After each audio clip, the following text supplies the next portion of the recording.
Bienvenue sur la Conciergerie, le podcast qui s'adresse aux créateurs de conciergerie qui veulent vivre pleinement de leur activité sans sacrifier leur temps.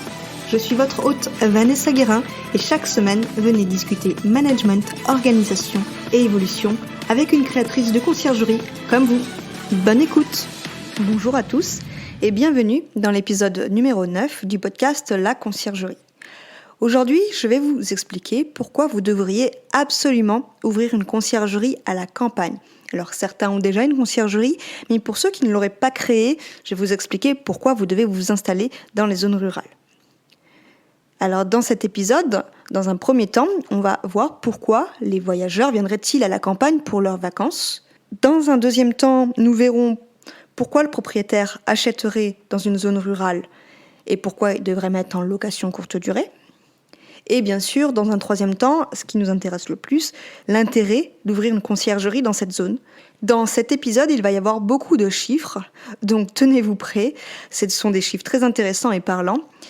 Avant de commencer, comme d'habitude, je vous invite à vous abonner à la newsletter qui paraît 2 fois par mois, où vous avez dedans un épisode privé de podcast uniquement réservé aux abonnés de cette newsletter, un outil où j'enregistre mon ordinateur et je vous explique comment je l'utilise au quotidien dans ma conciergerie et qui va vous faire gagner beaucoup de temps, et un conseil pour avancer plus vite. Et en plus, dans la newsletter prochaine, donc lundi, vous aurez, à la suite de cet épisode, des villes et des départements où vous devez installer une conciergerie. Bon, commençons, rentrons dans le vif du sujet. En 2019, Airbnb a signé un accord avec l'Association des maires ruraux de France pour mettre en avant ces zones-là. Et en 2021, les séjours en zone rurale a représenté tout de même 45% des réservations sur Airbnb contre 24% en 2019. Donc on voit l'intérêt des voyageurs pour les zones rurales. Les voyageurs qui viennent dans les zones rurales sont des urbains qui veulent se détendre en campagne le temps d'un week-end ou pour venir télétravailler. Il y a eu une augmentation d'un tourisme de proximité et la crise économique font que beaucoup de Français prennent leurs vacances en campagne française, à moins de 2 heures d'une grande ville. L'augmentation des coûts de l'essence, par exemple, font que les Français séjournent à proximité. Et les habitudes ont changé depuis cette crise sanitaire et privilégient un tourisme de proximité à contrario d'un tourisme de masse. En moyenne, c'est plus de 25% de réservations en zone rurale en 2022. Et c'est souvent un confort pour les voyageurs car ils peuvent réserver pour le même prix dans une grande ville des logements souvent plus grands avec un jardin et finalement au même prix qu'une zone urbaine. Mais pourquoi un propriétaire mettrait-il son logement en location courte durée et pourquoi achèterait-il dans des zones à la campagne ? Il faut savoir qu'il y a des annonces à la campagne qui se créent tous les jours sur la plateforme Airbnb. Il y a eu plus 13,2% d'annonces entre 2019 et 2022 et ce n'est pas négligeable. Et on le sait qu'investir à la campagne revient bien moins cher, la rentabilité est supérieure et le projet plus accessible qu'acheter dans une grande ville. Une maison à la campagne est en moyenne 10% moins chère qu'à la mer.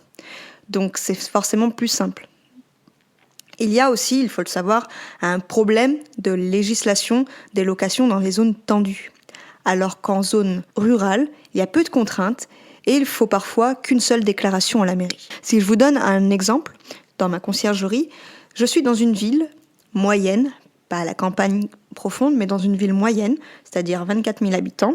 En novembre, ça a été en moyenne 70% de taux d'occupation, avec un revenu net par propriétaire de 500 € par mois et par logement. Ce n'est pas négligeable, ça augmente du coup le pouvoir d'achat du propriétaire, et les chiffres d'Airbnb disent qu'en moyenne, c'est plus de 3 800 € de revenus locatifs en zone rurale. Maintenant, voyons pourquoi vous devriez ouvrir une conciergerie dans cette zone. Eh bien, plus la ville est grande et plus la demande de location courte durée est importante, ça c'est logique. Mais il y a aussi donc plus de concurrents en termes de conciergerie. Alors qu'en zone rurale, il va y avoir pas du tout de conciergerie ou très peu de concurrence. Et pourtant, on a vu précédemment les chiffres, il y a de plus en plus d'annonces dans les zones rurales et donc il y a une forte demande. Les zones rurales sont beaucoup moins peuplées et ont un réel potentiel dans la location courte durée. Pour ma part, je n'ai pas eu besoin d'aller chercher mes clients quand j'ai commencé, car j'étais, quand je suis arrivée, la seule conciergerie. Donc, il y avait beaucoup de demandes, les propriétaires sont venus directement demander mes services. Je vous donne lundi prochain, dans l'épisode privé dédié aux abonnés de la newsletter, le top 3 des départements où créer votre conciergerie, ainsi que les villes qui ont fait le plus de demandes l'année dernière. Donc, je vous invite à vous abonner, je mettrai le lien dans la description de l'épisode. Et si ce n'est pas déjà fait, je vous invite à mettre une note 5 étoiles et un commentaire si vous êtes sur Apple Podcast. Ça me fait toujours plaisir de voir vos retours. Cet épisode est terminé. Merci de l'avoir écouté. Merci d'être toujours de plus en plus nombreux à me faire vos retours et à m'encourager. Je vous dis à la semaine prochaine.